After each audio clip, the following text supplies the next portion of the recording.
about making sure everybody has the opportunity to be involved in testing innovations and supporting quality improvements.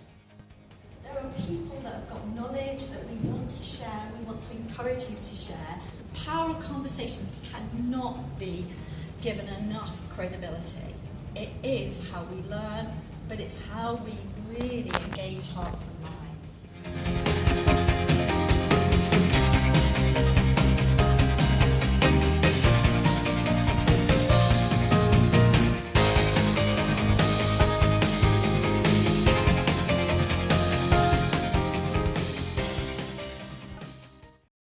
Every baby should have the opportunity of being exposed to this neuroprotective drug.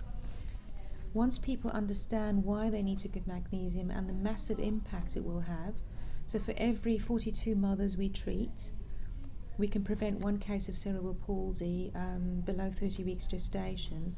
When people get that concept, it will happen. We need to get to a point where we can actually offer this treatment to every single mother, so it would be a tragedy if that wasn't happening.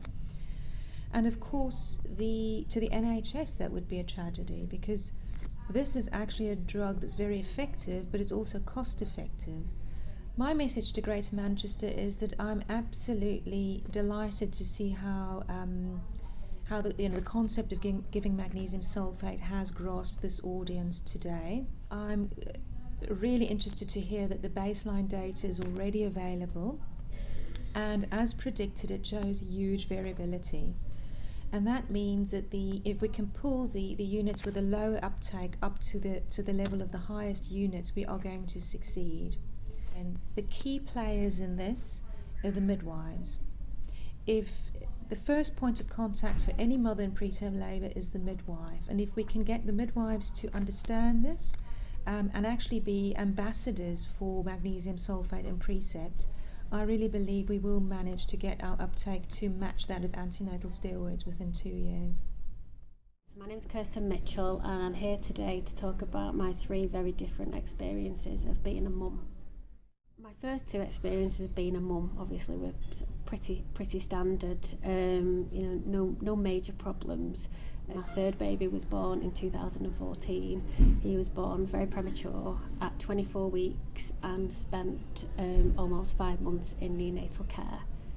Obviously my experience with Tom, that impacted on everything kind of forever really.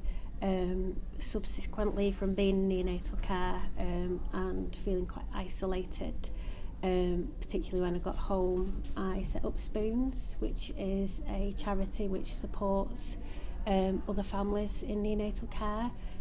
So I've now got the opportunity to sort of go out there and give them a parent voice. I think it's really encouraging that they've asked me to come today to share my story. I'm delighted about the positive feedback that I've just received in there, and it's just amazing to know that people are taking parent engagement so seriously.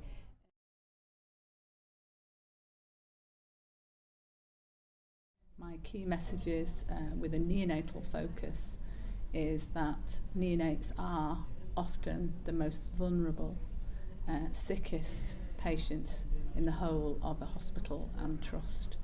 And I don't think, certainly from an executive level, that people really appreciate how sick those neonates are and how vulnerable that they are. So I'm really pleased that there is a focus on neonates.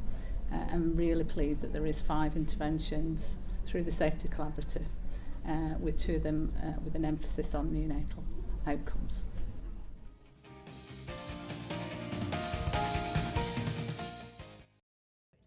Holt, here with Collaborate Out Loud today, so it's been absolutely brilliant, really great energy in the room, just really looking at how we can create more sort of surprising, simple opportunities for innovation and for collaboration to make change happen.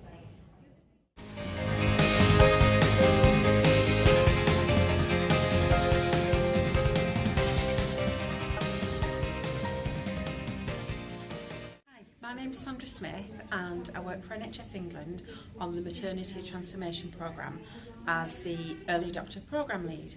And for me, the most thing I've got out of today has been around the enthusiasm in the room, the learning, collaboration. My name is Anna Sherlicker and I'm a midwifery lecturer from the University of Salford. The main thing that I actually got out today is the impact of actually being together with a group of people to find out information and current research as from the PReCePT.